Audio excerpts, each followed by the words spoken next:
ఇంకా స్థానిక ఎన్నికలు ఇప్పట్లో లేనట్టే. పూర్తిగాని బీసీ కమిషన్ అభిప్రాయ సేకరణ కొనసాగుతున్న డెడికేటెడ్ కమిషన్ మీటింగులు, కులగణన సర్వేకు న్యాయపరమైన చిక్కులు, మహారాష్ట్ర ఓటమి నేపథ్యంలో వెనుకడుగు, గ్యారంటీలు కారణమే ప్రతికూల ఫలితాలు వస్తాయేమన్నా. ఇప్పటికిప్పుడు రాష్ట్రంలో స్థానిక సంస్థల ఎన్నికలు పెడితే ఎవ్వరు ఏమనుకున్నా కానీ 100 సీట్లున్న కాడ కాంగ్రెస్ పార్టీకి 30 సీట్లు అచ్చుడు గాను.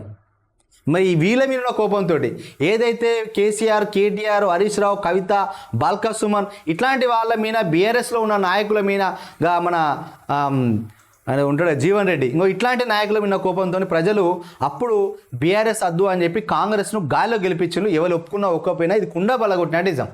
సో ఇప్పుడు మళ్ళీ తారుమారైంది.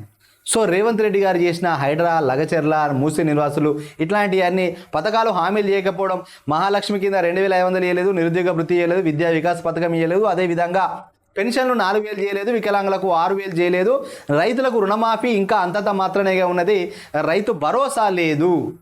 ఇవన్నిటిని చూసుకొని చాలామంది కొంత అరే మనం కేసీఆరే మంచిగా ఉండగారా అని చెప్పి జనాలు అయితే అనుకుంటున్నారు.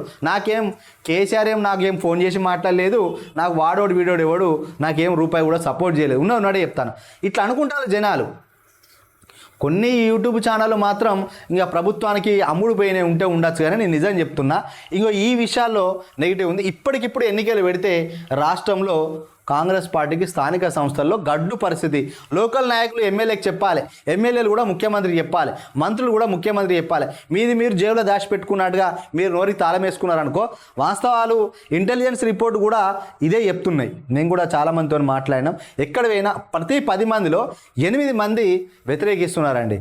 సో ఒకప్పుడు నేను చెప్పిన 40% వ్యతిరేకత, ఇప్పుడు 60-70% వ్యతిరేకత తయారవుతుంది. సో ఈ వ్యతిరేకతకు చెక్ పెట్టాలంటే నిజంగా ప్రభుత్వం కూడా ఇంటెలిజెన్స్ సర్వే చేయించుకున్నది. మొన్న కులగణన జరిగేటప్పుడు ఏమంటున్నారంటే మాకు ఇందిరా మిల్లు ఎప్పుడు ఇస్తారు, మాకు 2500 మహాలక్ష్మి ఎప్పుడు ఇస్తారు, మాకు పెన్షన్ 4000 చేస్తా అన్నాడు, ఇంకా 2000 వేస్తుంది, కొత్త పెన్షన్ ఇంకా ఇస్తలేదా. ఇగో ఈ అంశాలు అయితే అడుగుతాను, ఖచ్చితంగా ఈ అంశాలను అడుగుతున్నారు. సో వాళ్ళు కూడా ప్రభుత్వానికి రిపోర్ట్ చేస్తే ఇందిరమ్మ ఇండ్లను ఇవ్వాలనేది పెట్టుకున్నారు. అదేవిధంగా పెన్షన్లు పెంచాలి, కొత్త పెన్షన్లు అని పెట్టుకున్నారు. ఇవి 2 ఇచ్చింది అనుకో, ఈ గతంలో జరిగిన లగచర్ల ఘటన మర్చిపోతారు, హైడ్రా మర్చిపోతారు. అదేవిధంగా మూసి బాధితుల సమస్యలు కూడా, ఎందుకనంటే అది వేల మంది సమస్య. సో ఈ లక్షల మందికి ప్రభుత్వం పథకాలు ఇచ్చినట్లయితే ప్రభుత్వం పైన పాజిటివ్ వేవ్స్ అనేది ఏర్పడతాయి. అసలే వ్యతిరేకత అనేది వైఫైలా రాష్ట్రం అంతా చుట్టుకుంటుంది. మరి